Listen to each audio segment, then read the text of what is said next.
ఇప్పుడు మేము middle class madam.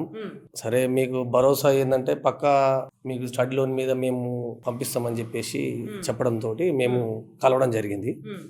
కలిసినందుకు చాలా సంతోషం. మాకు కూడా బ్యాంక్ వాళ్ళు కూడా క్రెడిట్ వాళ్ళు కూడా సహకారం మంచిగానే ఉన్నది. మా స్కోర్ లెవెల్ తోటి కూడా బ్యాంక్ లోన్ కూడా శాంక్షన్ అయింది. ఎంత వరకు వచ్చింది సార్ స్కాలర్షిప్? స్కాలర్షిప్ వచ్చేసి 4,000. 4,000 పౌండ్స్.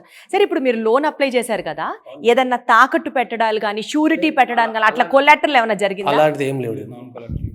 నాన్ కొలాటరల్ గానే వచ్చిందా?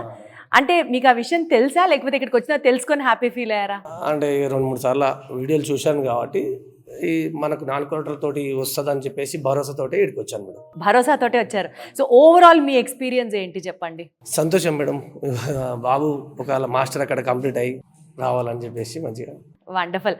సో మీరు మాస్టర్స్ చేయడానికి యూకేకి వెళ్ళడానికి వీసోర్స్ వాళ్ళు మీకు అంటే ఫాదర్కి సపోర్ట్ చేసినట్లుగా ఫినాన్షియల్గా నేను మాట్లాడలేదు, యాజ్ అ స్టూడెంట్ మిమ్మల్ని గ్రూమ్ చేయడానికి ఎలా హెల్ప్ చేశారు? అంటే కాలేజ్ చూస్ చేసుకోవడంలో బాగా హెల్ప్ చేశారు. ఫస్ట్ లోన్స్ అంటే ఎలాంటి పాయింట్స్ చెప్పేవాళ్ళు కాలేజ్ చూస్ చేసుకోవడం? అంటే అకార్డింగ్ టు మన అకాడమిక్ స్కోర్ బట్టి దాన్ని బట్టి మనకి ఇప్పుడు ఐఎల్స్ లేకున్నా సరే కానీ మంచి కాలేజ్ వచ్చేటట్టు చూసుకోవడం కానీ 10 to 15 కాలేజెస్ ఇచ్చారు.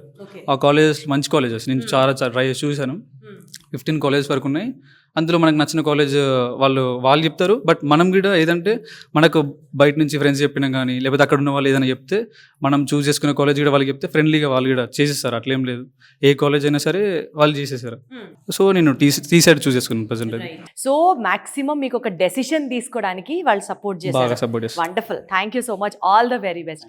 సో నాకు ఒక పాయింట్ క్లియర్గా అర్థమవుతుంది ఏంటంటే మన వీసోర్స్ వాళ్ళు ఏదో ఒక కన్సల్టెన్సీ ఒక ఏజెన్సీని అయితే రన్ చేయట్లేదు. వీళ్ళు టోటల్గా ఒక స్టూడెంట్ రెస్పాన్సిబిలిటీని తీసుకుంటారు. స్టూడెంట్ని గ్రూమ్ చేయడం దగ్గర నుంచి, పేరెంట్స్కి ఫినాన్షియల్ సపోర్ట్ లోన్స్ రూపంలో కల్పించడం దగ్గర నుంచి, స్టూడెంట్స్ తిరిగి అక్కడికి వెళ్ళిన తర్వాత తన స్కాలర్షిప్తో తను చదువుకుంటున్నాడు అన్న భరోసా కల్పించడం దగ్గర నుంచి, మోస్ట్ ఇంపార్టెంట్ పాయింట్ ఒక స్టూడెంట్కి కావాల్సినటువంటి బెస్ట్ సెలెక్షన్ చాయిసెస్, స్టూడెంట్ని గ్రూమ్ చేయడం, స్టూడెంట్కి ఫైనాన్షియల్ సపోర్ట్ అందించడం, దాని తర్వాత చాయిసెస్లో బెటర్గా హెల్ప్ చేయడం, ఇవన్నీ చేస్తుంటే ఇది కేవలం ఒక ఎడ్యుకేషనల్ కన్సల్టెన్సీ ఆర్గనైజేషన్లా కాదు, it is more than what a student need అన్నది అర్థమవుతుంది.